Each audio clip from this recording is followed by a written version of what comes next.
और चलिए उत्तराखंड की खबरों में आगे बढ़ेंगे। देहरादून से बड़ी खबर मिली है, जहां पर जनसंख्या नियंत्रण कानून को लेकर मुख्यमंत्री पुष्कर सिंह धामी का बड़ा बयान सामने आया। सीएम ने कहा कि जरूरत पड़ी तो राज्य हित में जनसंख्या नियंत्रण कानून भी लाएंगे और इसके साथ ही सीएम धामी ने कहा कि उत्तराखंड के हित में जो भी जरूरी होगा वो करेंगे। आपको बता दें कि अखबार से बातचीत में सीएम धामी ने ये बात कही और उत्तराखंड में कई बार जनसंख्या नियंत्रण कानून का मुद्दा भी उठ चुका है और ऐसे में मुख्यमंत्री पुष्कर सिंह धामी का ये एक बड़ा बयान माना जा रहा है कि जनसंख्या कानून उत्तराखंड में लागू किया जाएगा। हालांकि देखिए, मांग बहुत पहले से की जा रही है और उत्तराखंड में कई बार आपदा आई, जिसका कारण बताया गया कि पहाड़ों पर जनसंख्या काफी ज्यादा है और ऐसे में अब उत्तराखंड में एक बड़ा फैसला लिया जा सकता है जल्द। जनसंख्या नियंत्रण कानून को लेकर धामी सरकार काफी ज्यादा एक्टिव मोड में देखी जा रही है। तो मीडिया से बात कर रहे थे पुष्कर सिंह धामी, जिस वक्त उन्होंने ये बात कही कि उत्तराखंड के हित में हर फैसले लिए जाएंगे और साथ ही जरूरत पड़ी तो जनसंख्या नियंत्रण कानून भी लाया जाएगा।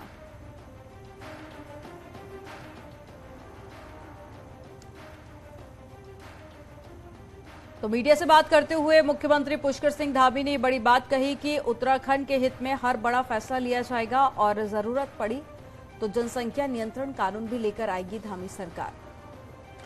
तो बीते दिनों हमने देखा जोशीमठ में जो आपदा आई, उसके बाद भी कई सारे एक्सपर्ट्स ने यह दावा किया कि पहाड़ों पर अब संख्या लोगों की बढ़ती जा रही है और पहाड़ धंसकने लगे हैं। तो उत्तराखंड में बढ़ती जनसंख्या एक बड़ा मुद्दा रहा है और इसको लेकर अब धामी सरकार काफी ज्यादा एक्टिव देखे जा रहे हैं और जल्द ही ये बड़ा फैसला उत्तराखंड की सरकार ले सकती है। जनसंख्या नियंत्रण कानून उत्तराखंड में ला सकती है धामी सरकार। और साथ ही मुख्यमंत्री पुष्कर सिंह धामी ने यह भी कहा कि उत्तराखंड के हित में जो भी बड़े कदम होंगे वो लिए जाएंगे और साथ ही जनसंख्या नियंत्रण को लेकर भी सीएम ने बड़ी बात कही कि जहां जनसंख्या नियंत्रण कानून को लेकर मुख्यमंत्री पुष्कर सिंह धामी काफी ज्यादा एक्टिव देखे जा रहे हैं और इससे पहले भी जब उनसे बातचीत की थी तो काफी पॉजिटिव रिस्पांस उनका देखा गया था। और ज्यादा जानकारी के साथ में भारती सकलानी जुड़ गई हैं। भारती का रुख कर लेते हैं। भारती, उत्तराखंड को लेकर कई सारे एक्सपर्ट्स ये पहले भी कह चुके हैं कि कई आपदा आई, जिसका जो बड़ा कारण था वो थी वहां की बढ़ती जनसंख्या। अब ऐसे में धामी सरकार ने एक संकेत दिए हैं कि जल्द ही जनसंख्या नियंत्रण कानून ला सकती है सरकार। क्या जरा जानकारी? देखिए, मुख्यमंत्री पुष्कर सिंह धामी ने ये कहा है कि अगर जरूरत पड़ी और अगर ये राज्य हित में हुआ तो इस पर सरकार फैसला ले सकती है। समय समय पर इस बात की मांग उठती रही है कि उत्तराखंड में जनसंख्या नियंत्रण कानून होना चाहिए। इस पर स्टडी हुई, कमेटी भी गठित करने की बात की गई जो पूरे मसौदे को यहाँ पर पढ़ रही है। इसको लेकर उत्तर प्रदेश का जो ड्राफ्ट था उसको भी यहाँ पर स्टडी करने की बातें निकलकर बीच बीच में सामने आई हैं। लेकिन अब ये कहा जा सकता है कि एक बड़ा फैसला हो सकता है और इस बयान के भी कई मायने हैं, क्योंकि जिस तरीके से मैंने अभी बताया कि समय समय पर ये मांग उठती रही है। अब मुख्यमंत्री पुष्कर सिंह धामी ये बात कह रहे हैं कि अगर जरूरत पड़ी और अगर ये लगा कि राज्य हित में इसे लाना जरूरी है तो इस पर विचार किया जा सकता है। देखिए, इससे पहले उत्तराखंड सरकार धर्मांतरण कानून लेकर आ चुकी है, उसकी भी बात जो है वो बीच बीच में लगातार उठती रही और इस पर मुख्यमंत्री सख्त भी नजर आए हैं। इसके अलावा जिस तरीके से एक्शन लिए जा रहे हैं, जो बाहरी राज्यों के अल्पसंख्यक हैं, उन्होंने जो अवैध कब्जे किए हुए हैं उन पर लगातार हम देख रहे हैं कि बुलडोजर की कार्रवाई की जा रही है, चाहे वो फॉरेस्ट की लैंड हो, रेवेन्यू लैंड हो, जगह जगह पर। तो यानी कि ये कहा जा सकता है कि मुख्यमंत्री पुष्कर सिंह धामी इस बात को लेकर गंभीर नजर आ रहे हैं और उन्होंने साफ संकेत। बिल्कुल भारती, लेकिन इस बात पर जनसंख्या नियंत्रण कानून को लेकर विपक्ष का क्या रुख होने वाला है ये भी देखना बहुत महत्वपूर्ण होगा। इसके अलावा 2024 में चुनाव है, क्या इसको मुद्दा बनाने की कोशिश होगी?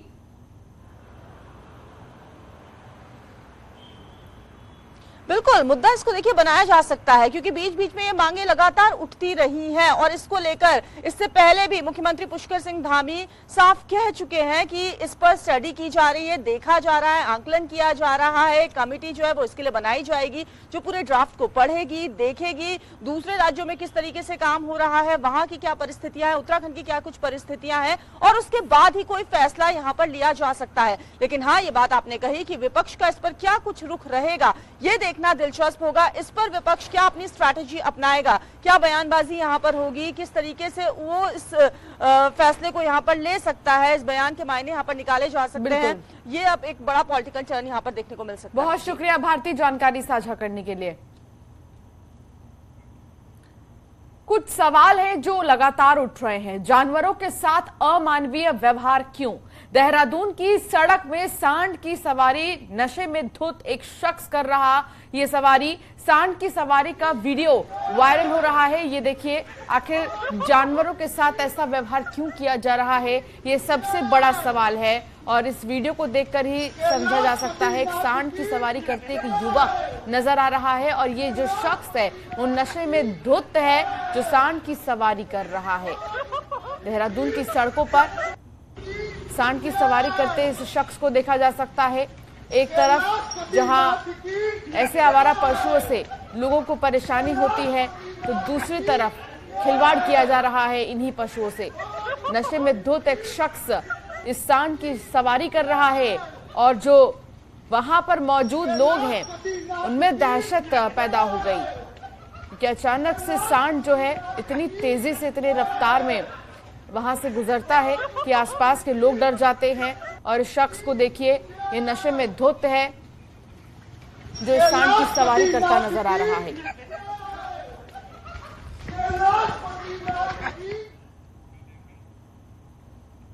और लैंसडाउन के रिखणी खाल और साथ ही धूमाकोट इलाके में पिछले 3 हफ्तों में नरभक्षी बाघ की तलाश जारी है। कॉर्बेट टाइगर रिजर्व के साथ ही पौड़ी वन प्रभाग की टीमें भी लगातार गश्त कर रही हैं।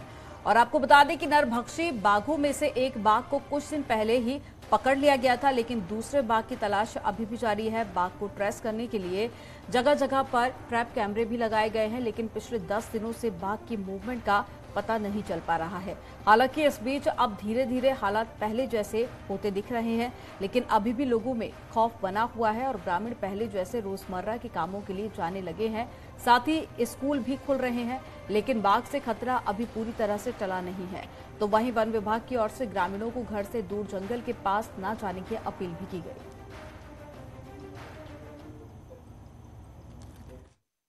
लगातार इसके बाद भी हमारे द्वारा गश्त की जा रही है, फुट पेट्रोलिंग की जा रही है और टैप कैमरा के द्वारा टाइगर पे निगरानी बनाए हुए हैं। इसमें हमारी 2 टीमें कार्य कर रही हैं, एक अभी पापड़ी में है और दूसरी डल्ला क्षेत्र में की जा रही है। और ग्रामीणों की सहायता से, प्रधान की सहायता से लगातार हम टाइगर की लोकेशन को ट्रेस कर रहे हैं। से इधर उधर जाते हैं तो 2-3 लोग मिलके इधर उधर जा रहे हैं, गुट में जा रहे हैं, बाइक वाले नहीं आ पा रहे हैं, तो काफी डर का माहौल बना हुआ है। और हमारे क्षेत्रीय विधायक महंत दिलीप रावत जी हैं, जो कि वर्तमान में लगातार क्षेत्र में घूम रहे हैं और प्रशासन से, वन विभाग से लगातार टच में हैं, उनसे बातें कर रहे हैं कि है ये यहाँ का लोकल ना हो करके इसे लोग बंगाल टाइगर के नाम से भी बोल रहे हैं, तो जिससे क्षेत्र में बड़ा दहशत बना हुआ है। लोग रातों भर जागते रहते हैं। और ज्यादा जानकारी के साथ में कोटद्वार से अनुपम भारद्वाज जुड़ गए हैं। अनुपम, इससे पहले भी हमने देखा था स्कूल आंगनवाड़ी बंद कर दी गई थी और लोगों में खौफ भी देखा गया। उसके बाद में एक बाघ को पकड़ा गया, लेकिन दूसरे की अभी भी तलाश जारी। किस तरह की स्थिति, हालात आप देख पा रहे हैं?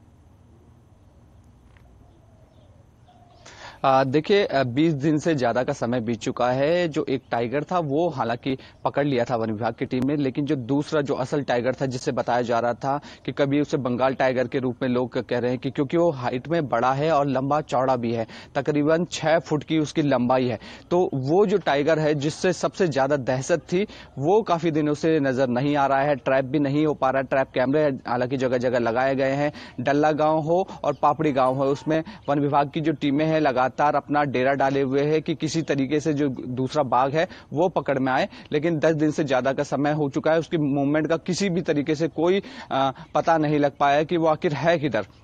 ऐसे में अब धीरे धीरे जो गांव के जो हालात हैं वो थोड़ा सामान्य होते जा रहे हैं, क्योंकि लोग काफी दिनों से अपने घरों में ही कैद थे, घर से बाहर जाने से कतरा रहे थे, डर रहे थे। लेकिन अब समय के साथ थोड़ी परिस्थितियां बदली है, लोग घरों से बाहर जरूर जा रहे हैं, लेकिन एक डर का माहौल अभी भी बना हुआ है, क्योंकि बाघ का भी पता नहीं लग पाया है कि क्या वो बाघ उस इलाके से कहीं दूर चले गया है या जंगलों में चले गया है, कहां वो बाघ है। तो कहीं ना कहीं एक डर भी है, और उसी डर के साए में आज भी जो ग्रामीण है वो जीने को मजबूर है। लेकिन मजबूरी है, रोजमर्रा के काम प्रभावित हो रहे थे इतने लंबे समय से, वो भी करने जरूरी है। स्कूलें भी खोल दी गई है अब, और धीरे धीरे जो चीजें हैं वो सामान्य जरूर हो रही है, लेकिन जो बाघ का जो खौफ है वो अभी भी लगातार बना हुआ है। और इसी को देखते हुए जो वन विभाग की जो टीमें हैं, कॉर्बेट की टीमें भी लगातार गांव में गश्त कर रही है। डल्ला गांव पे खास तौर पे, क्योंकि वही पहला गांव है जहां पर जो बाघ था उसने एक आदमी को अपना शिकार बनाया था।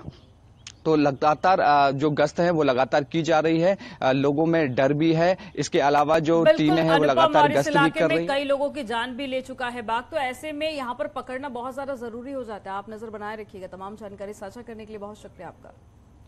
केदारनाथ यात्रा को लेकर एक अहम खबर सामने आ रही है। केदारनाथ के लिए 8 मई तक रजिस्ट्रेशंस बंद कर दिए गए हैं। केदारनाथ में लगातार मौसम खराब है। इस समय सिर्फ पहले से रजिस्ट्रेशन करा चुके यात्रियों को ही दर्शन करने की इजाजत है।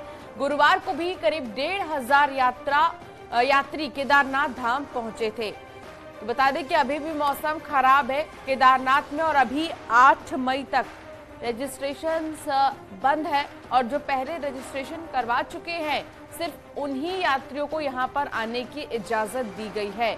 इसके अलावा बाकी अन्य किसी यात्रियों को इजाजत नहीं है।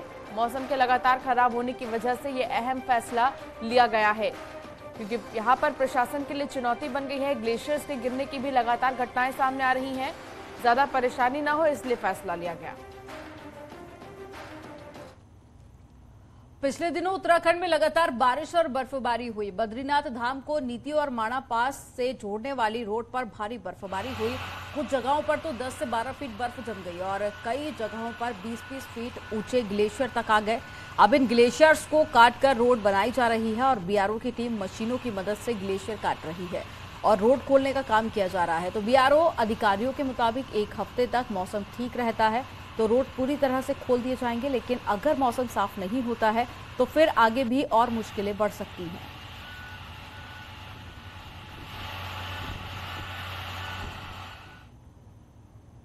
चारधाम में प्रशासन पूरी तरह से चुस्त नजर आ रही है और चमोली के डीएम बद्रीनाथ धाम में आम श्रद्धालु बनकर पहुंचे और यात्रा की व्यवस्थाओं का जायजा लिया। डीएम हिमांशु खुराना ने बकायदा लाइन में लगकर भगवान बद्री विशाल के दर्शन किए हैं और इस दौरान डीएम ने चेहरे पर मास्क लगाया था, आंखों पर चश्मा पहन रखा था, टोपी पहनी थी ताकि कोई उन्हें पहचान ना सके और आम लोगों के साथ क्या व्यवस्था हो रही है उसे देखा जा सके। इस दौरान डीएम ने टोकन लेकर दर्शन किया तो यात्रियों से बिजली, पानी, सड़क और अन्य सुविधाओं का भी फीडबैक लिया है।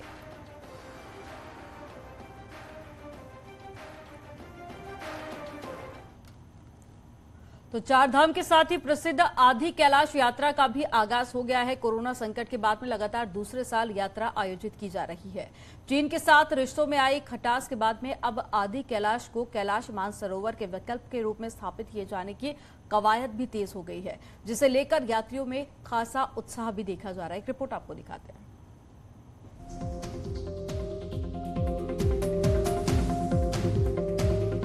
लद्दाख में चीन के साथ सीमा विवाद के बाद कैलाश मानसरोवर यात्रा लगातार चौथे साल भी बंद है, लेकिन अब इसके विकल्प के तौर पर आदि कैलाश यात्रा को स्थापित किया जा रहा है। भारत के जो तीर्थ यात्री कैलाश मानसरोवर जाने की इच्छा रखते हैं उन्हें अपनी ही धरती पर मौजूद आदि कैलाश के दर्शन कराए जा रहे हैं। कुमाऊं मंडल विकास निगम इस साल स्वतंत्र रूप से यात्रा का संचालन कर रहा है। लिपुलेख बॉर्डर तक रोड कटने के बाद आदि कैलाश यात्रा भले ही काफी आसान हो गई है, बावजूद इसके यहाँ जाने का रास्ता काफी खतरनाक है, लेकिन भगवान भोले के भक्तों को इससे कोई फर्क नहीं पड़ रहा। मैं 2005 में कैलाश मानसरोवर यात्रा करके आए थे, KMBN थ्रू ही गया था और इस बार आदि कैलाश यात्रा के लिए जा रहे हैं। इसके बारे में बहुत सुना था, बहुत पढ़ा भी था, तो आज ऐसा संयोग बना है कि हम लोग जा रहे हैं। कैलाश मानसरोवर की यात्रा वाया KMVN लिपू लेक पास से की है। बहुत ही अच्छी सर्विस है इनकी, और लास्ट ईयर भी मैंने यहीं से KMVN के थ्रू, और इस साल भी। यात्रियों के पहले जत्थे में 9 महिलाओं के साथ कुल 19 तीर्थयात्री शामिल हैं। इस साल KMVN 34 दलों को आदि कैलाश की यात्रा कराएगा। आदि कैलाश यात्रा का आगाज 1991 में हो गया था, लेकिन कैलाश मानसरोवर यात्रा के चलते इसे ज्यादा महत्व मिल नहीं पाया। 8 दिनों की यात्रा में तीर्थयात्रियों को आदि कैलाश के साथ ही पार्वती ताल और ओम पर्वत के भी दर्शन होंगे, और यही नहीं, वापसी में पाताल भुवनेश्वर भी तीर्थयात्रियों को लेकर जाया जाएगा। वहाँ पे सेना है, BRO है या ITBP है, SSB है, उनकी मेडिकल फैसिलिटीज़ को भी उनसे रिक्वेस्ट किया कि हम लोग उनको उस समय अगर में ज़रूरत पड़ी तो यूज़ करेंगे। साथ ही साथ हमारी चिकित्सा विभाग की टीम भी वहाँ तैनात रहेगी और उनके पास लाइफ सेविंग ड्रग्स भी रहेंगे। आदि कैलाश यात्रा का पहला जत्था बेस कैंप धारचूला पहुंच गया है और ये दल शनिवार से दुर्गम यात्रा शुरू करेगा। तीर्थ दल के गुंजी पहुंचने के बाद ही ओम पर्वत और आदि कैलाश के दर्शन हो पाएंगे, लेकिन इसके लिए गुंजी से आगे भी इन्हें हजारों फीट की ऊंचाई पर लंबा सफर तय करना होगा। न्यूज़ 18 के लिए पिथौरागढ़ से विजयवर्धन उप्रेती की रिपोर्ट।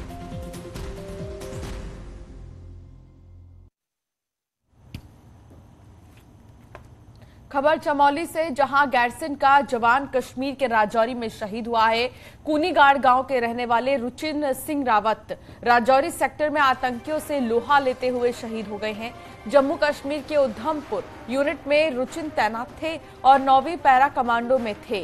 रुचिन अपने पीछे बुजुर्ग माता पिता, पत्नी और 4 साल के बच्चे को छोड़कर चले गए। रुचिन की शहादत की खबर मिलने के बाद पूरे इलाके में गम का माहौल है।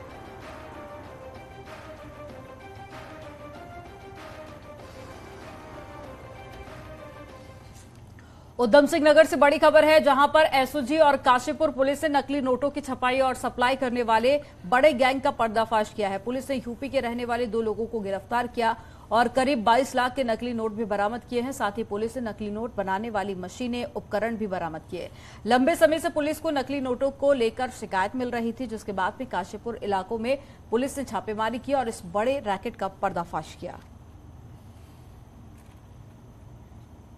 आज उधम सिंह नगर के पुलिस द्वारा उत्तराखंड के इतिहास में सबसे भारी मात्रा में जाली नोटों की एक जखीरा बरामद हुआ है।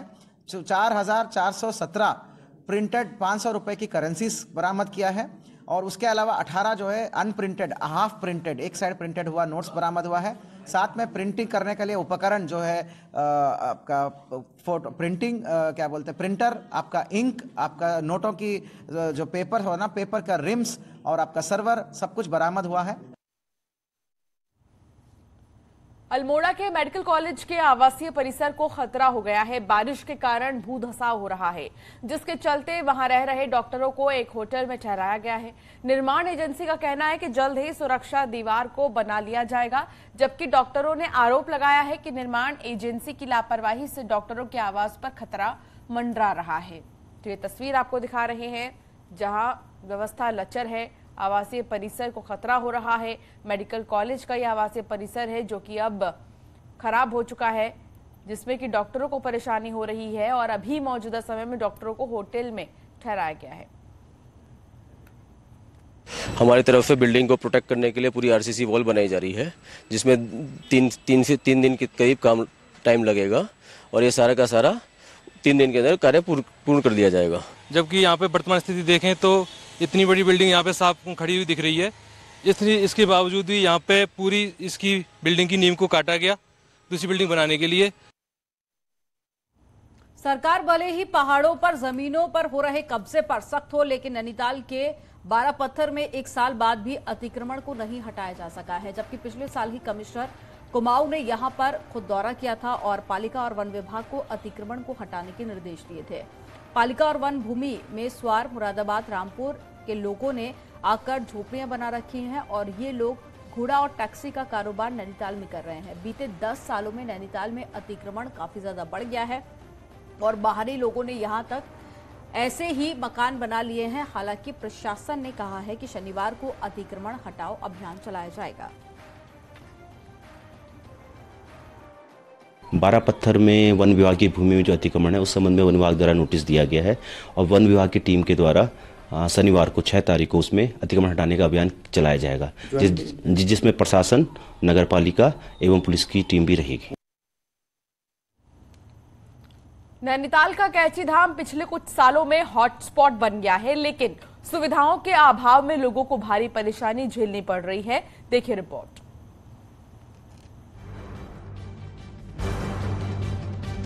कैंची धाम का जाम ऐसी मुसीबत बना हुआ है कि हिल स्टेशनों पर इसका असर दिख रहा है। रानीखेत, कौसानी समेत अन्य हिल स्टेशन यहां के जाम की वजह से खाली रह जाते हैं, तो नैनीताल पर भी इसका असर पड़ रहा है। भीड़ के चलते अब लोग कैंची धाम से दूरी बनाने लगे हैं। लोगों ने कुछ व्यवस्थाएं बनाई हुई हैं जो प्रशासन ने, उसके लिए एक ठोस नीति बनाने की जरूरत है। जो टेम्परेरी व्यवस्थाएं चल रही हैं इससे कुछ बहुत बेनिफिट नहीं होने वाला है। बहुत एक गलत छवि लेकर के यहाँ से जो टूरिस्ट और श्रद्धालु आ रहे हैं वो लेके जा रहे हैं। अल्मोड़ा, पिथौरागढ़ के लोग भी खासा परेशान हैं। पार्किंग की आधी अधूरी व्यवस्थाओं के बीच रोक टोक से कारोबारियों को भी नुकसान हो रहा है। दरअसल कैंची धाम में पिछले 1 साल में एकाएक भीड़ बढ़ी है। हालांकि प्रशासन अब 150 गाड़ियों की पार्किंग को 500 करने पर काम कर रहा है, तो वहीं रामगढ़ रोड को 2 लेन करने का प्रस्ताव सरकार को भेज दिया गया है। समय से स्वीकृति मिल जाएगी। अगर वो सड़क चौड़ी हो जाती तो काफ़ी प्रेशर हमारा यहाँ पे कम हो जाएगा। वैसे भी अमूमन आपने देखा होगा जब भी आपदा आती है, कैंची वाली रोड जब खराब होती तो मैक्सिमम ट्रैफिक हमारा तल्ला रामगढ़ होते हुए ही जाता है। वहीं कैंची धाम और NH पर दबाव कम करने के लिए भी भवाली से राती घाट तक सड़क तैयार पर सरकार का फोकस है। बहरहाल पिछले दिनों की भीड़ के बाद भी कैंची धाम के लिए तात्कालिक तौर पर ठोस योजना बन नहीं सकी है। श्रद्धालुओं को बार बार डाइवर्ट करने से कारोबारियों को भी नुकसान झेलना पड़ रहा है। न्यूज़ 18 के लिए